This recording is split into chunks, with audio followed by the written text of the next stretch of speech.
ನೀವುಗಳು ನರೇಂದ್ರ ಮೋದಿ ಅವರನ್ನ ಹಿಟ್ಲರ್ ಜೊತೆಗೆ ಹೋಲಿಕೆಯನ್ನ ಮಾಡಿ ಬಾಯಿಗೆ ಬಂದ ಹಾಗೆ ಹೇಳಿಕೆಗಳನ್ನ ನೀಡಬಹುದು.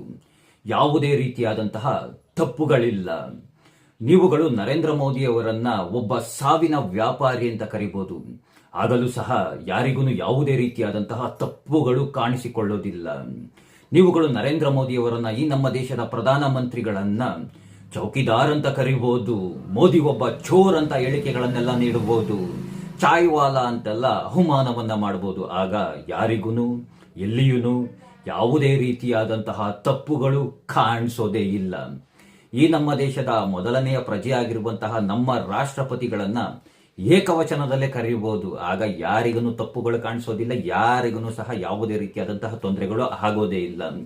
ನೀವುಗಳು ಏನಾದ್ರೂ ಅಪ್ಪಿ ತಪ್ಪಿ ಕಾಂಗ್ರೆಸ್ಸಿಗರ ಬಗ್ಗೆ ಏನಾದ್ರೂ ಹೇಳಿಕೆಗಳನ್ನ ನೀಡಿ, ಕಾಂಗ್ರೆಸ್ಸಿಗರ ಬಗ್ಗೆ ಏನಾದ್ರೂ ಟೀಕೆಗಳನ್ನ ಮಾಡ್ಬಿಡಿ. ಆಗ ನೋಡಿ, ಓಡೋಡಿ ಓಡೋಡಿ ಏನೇಳಿ ಓಡೋಡಿ ಓಡೋಡಿ ಬರ್ತಾರೆ ನೋಡಿ. ಅಯ್ಯಯ್ಯೋ ಅಯ್ಯಯ್ಯೋ, ಸಂವಿಧಾನ ಕಗ್ಗೊಲೆಯಾಗ್ತಿದೆ, ಸಂವಿಧಾನದ ಕಗ್ಗೊಲೆಯಾಗ್ತಿದೆ, ಪ್ರಜಾಪ್ರಭುತ್ವ ಅಪಾಯದಲ್ಲಿ ಇದೆ, ಪ್ರಜಾಪ್ರಭುತ್ವವನ್ನು ರಕ್ಷಣೆಯನ್ನ ಮಾಡಬೇಕು ಅಂತ ಇವರ ಅನುಯಾಯಿಗಳು ಬೊಬ್ಬೆಯನ್ನ ಹೊಡೆಯೋದಕ್ಕೆ ಪ್ರಾರಂಭವನ್ನ ಮಾಡಿಬಿಡ್ತಾರೆ.